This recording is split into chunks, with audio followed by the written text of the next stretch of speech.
Now, you've probably heard that Tom Brady is going for his 6th Super Bowl trophy, which would be an NFL record. Overall, Brady has played in 8 Super Bowls and has a 5-3 record in the biggest game of the year. So, Shannon, you picked Brady to lose on Sunday. So what happens to his legacy if he falls to 5-4 in Super Bowls? Nothing. He still has more playoffs. He still have more Super Bowl wins than any other quarterback. See, I'm not one of these guys. I just believe that if you get to the Super Bowl, that's a greater accomplishment. I would rather get to the Super Bowl, lose that game, as opposed to getting knocked out in the first or second round, and then I keep a perfect or an intact resume, Super Bowl resume. I don't really understand that. How do you knock him for getting to 9 and winning 5? And says, well, but he lost 4. And he's gotten to more than any other quarterback, and it's not even close. So for me, I don't really think, so if he wins, oh man, Brady's great. How much greater can he be? And if he loses, now all of a sudden he's not great anymore? For me, if he were to win, if he win or lose, Tom Brady's place in the pantheon of greats goes unchanged in my book. What? Unchanged?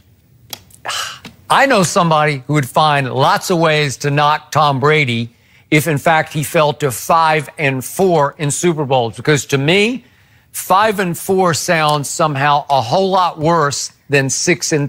6-3 sounds really good. 5-4, just one game above 500. Let me ask you a question. I would hear would that change your perception of Tom Brady? Not mine, but it would yours. It would give you an opening to take shots. I mean, it's not 3-6 in the finals like somebody else I know, but no, I don't know. Tom Brady plays is what it is. Tom Brady is great. Skip, think about it. He's been to 9.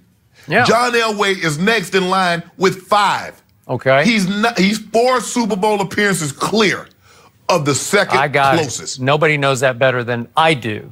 But the X factor here is, what if he played poorly this Sunday in Atlanta? And what if, for the first time ever, the Patriots, under Brady and Belichick, that the Patriots got blown out?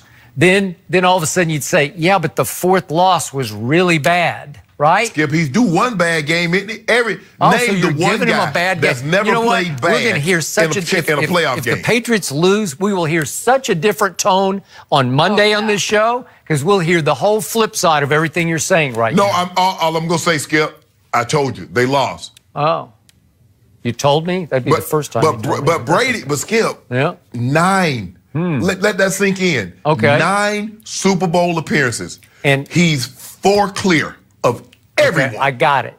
And even better, the L that he took last year got mitigated, even canceled in my book, by the fact that he threw for the all-time playoff record, 505 yards, with the asterisk attached to the L that Malcolm Butler, the best cornerback, didn't play a single snap in the Super Bowl for unknown, mysterious, suspicious reasons. So, again, that whole loss didn't seem nearly so bad. It didn't even feel like a loss to me, because Tom was so great and the defense was so bad, giving up 41 points to the Eagles' backup quarterback, that it didn't feel like what could happen if he played poorly and they got blown out, right?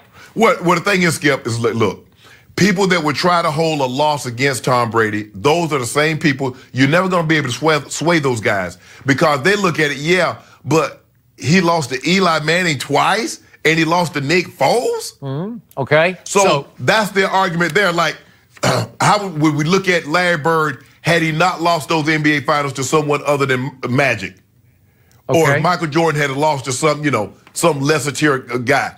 Okay. Would we hold that against him? What happened in the first loss to Eli? The Giants got after Tom Brady the way the Rams hoped to, and they beat him up and knocked him around. They sacked him 5 times, and he just kept on keeping on until he threw for 91 yards in the 4th quarter of that game. Again, he was only able to score 14, but the final touchdown came on a 12-play, 75-yard drive, and with 2 minutes left in the game, he hit Randy Moss from 6 yards out for a touchdown that put them ahead 14-10. Well, that's pretty good. And then it took the luckiest play in the history of the Super Bowl to cancel out what would have been a game-winning drive for Tom Brady. So you can't say that was a bad game by Tom Brady, right? No. Okay. No. And then, but the thing is that, Skip, they look at it and they look at what he had done in the regular season. Okay, he was scoring 37 points. I got it. But he was in position 2 minutes to go to win yet another Super Bowl. Then in the second Eli lost Super Bowl, again, Tom Brady is up 17-15 with 4:06 left, and it's 2nd and 11 from the New York Giant 44. And he made his one bad throw. He did throw the interception to Reggie Ragland the other day, but this was a pressure bad throw. This was an unclutched throw up the seam to Wes Welker, and Welker rarely runs a go route up the seam, so it was like he was in a bad position too. But Tom threw over his back shoulder instead of over the lead shoulder where he was looking, and Welker had to sort of pirouette in the air and try to catch it. And was it catchable? Yes, it was catchable. Yes. Would Shannon Sharpe have made that catch? Yeah, I think he would have made that catch. But Brady kind of threw it on his back shoulder because he saw the safety coming out of the middle of the field. I got it. So he was trying to protect him. But Skip, you talk about Tom Brady's Hail Mary throw to Gronk. I thought the one that he threw to Randy Moss in that Super Bowl was a better throw than the one he threw to Gronk, because he threw that ball almost 60 yards. Yeah, it was a good one. I know, but I just thought the Gronk to a guy who's 6 feet 6 inches tall, that it was right there, catchable, and he let these miniature DBs all go up and out jump him because he's kind of a shell of himself now. All right, guys, we got to move on. Because Kyrie Irving had some very strong comments this morning about his future in Boston. You need to hear them next.